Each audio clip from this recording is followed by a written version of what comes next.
అదే RTV app వార్తల్ని క్షణాల్లో చదివే అవకాశం ఉంటుంది. ఒక న్యూస్ పేపర్, ఒక టెలివిజన్ ఛానల్ మీ చేతుల్లో ఎప్పుడూ ఉంటాయి. మనం ఈరోజు ఇక్కడ శంకుస్థాపన చేయడం జరిగింది.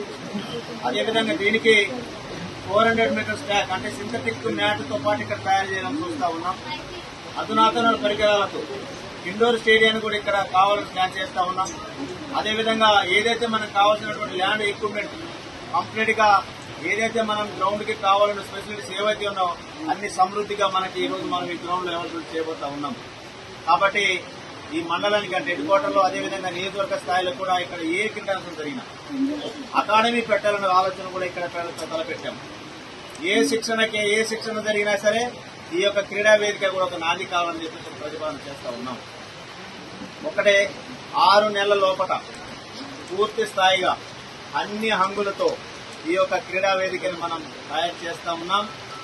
ఎందుకంటే ఎడ్యుకేషన్ హబ్ గా మన అసురాపేట హెడ్ క్వార్టర్ పూర్తి స్థాయిలో ఉంది. ఎక్కువ విద్యార్థులు చదువుతున్న ప్రాంతం కూడా అసురాపేట హెడ్ క్వార్టరే. కాబట్టి ఈ ప్రాంతంలో మనం క్రీడా వేదికని ఇక్కడ మినీ స్టేడియం చేయాలని ఆలోచన తలపెట్టాం. కాబట్టి ఈ కార్యక్రమానికి ఎంత వర్షమైనా లెక్క చేయకుండా క్రీడాకారులు, అధికారులు, అదేవిధంగా నాయకులందరూ కూడా విచ్చేసి ఈ కార్యక్రమం విజయవంతం చేయడం వారందరూ ప్రత్యేకంగా ధన్యవాదాలు తెలియజేస్తూ ఇంత పేషెంట్లీగా మీరు పిల్లలు కూర్చున్నందుకు మిమ్మల్ని అభినందిస్తున్నాను. వర్షాన్ని లెక్క చేయకుండా కూర్చున్నందుకు ప్రత్యేకంగా ధన్యవాదాలు తెలుపుకుంటున్నాను. ముఖ్యంగా ఈ ఎమ్మెల్యే గారు 3 కోట్ల రూపాయలతో ఈ స్పోర్ట్స్ కాంప్లెక్స్ తీసుకొచ్చినందుకు అభినందిస్తున్నాను.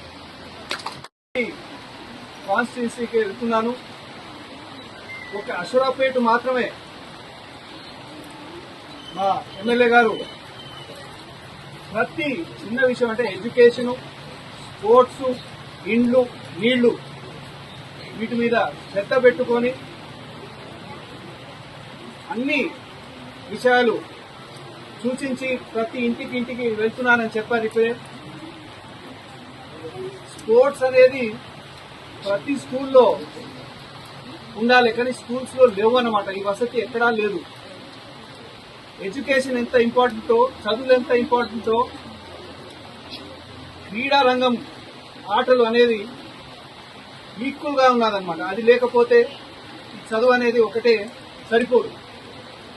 అందుకొరకే ప్రత్యేకంగా మన ఎమ్మెల్యే గారికి ఈ క్రీడా రంగం అనేది ఈ స్పోర్ట్స్ స్టేడియం తెచ్చినందుకు మరీ ధన్యవాదాలు తెలుపుకుంటున్నాను. మీ తరఫున కూడా ధన్యవాదాలు తెలుపుకుంటున్నాను. 100 మీటర్స్ ట్రాక్ రావడానికి డెఫినెట్ గా ట్రై చేస్తారు. అదేవిధంగా చూపించారు ప్లాన్ లో నాకు ఇండోర్ స్టేడియంలో బ్యాడ్మింటన్ కోర్ట్స్ కూడా వస్తున్నాయన్నమాట. దేశంలో ఇప్పుడు బ్యాడ్మింటన్ అనేది చాలా అడ్వాన్స్డ్ స్టేజ్ లో ఉన్నదన్నమాట. మన ఆంధ్రప్రదేశ్, తెలంగాణలో దగ్గర 4-5 ఉన్నారన్నమాట. మిడిల్ పొజిషన్ లో ఉన్నారన్నమాట. మీ అషరాపేటలో దగ్గర నేను అనుకున్నట్టు డెవలప్మెంట్ అనేది ఇప్పటివరకు జరగలేదు. ఇప్పుడు ఎమ్మెల్యే గారు చెప్తుండే ప్రత్యేకంగా మా అషరాపేటలోనే మీరు ఫోకస్ పెట్టి సెంటర్లో నుంచి నిధులు తీసుకురావాలనేది చెప్పారు. ఇప్పుడే తప్పగా చేస్తాను. అషరాపేట దగ్గర నుంచి స్టార్ట్ చేసి మిగతా జిల్లాలకు వెళ్తున్నానని చెప్తానన్నమాట.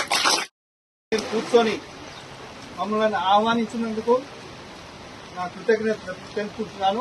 మరిన్ని వీడియోస్ కోసం ఛానల్ ని సబ్స్క్రైబ్ చేయండి. లేటెస్ట్ అప్డేట్స్ కోసం వాట్సాప్ ఛానల్ ని ఫాలో చేయండి. అండ్ లింక్ డిస్క్రిప్షన్ లో ఉంది.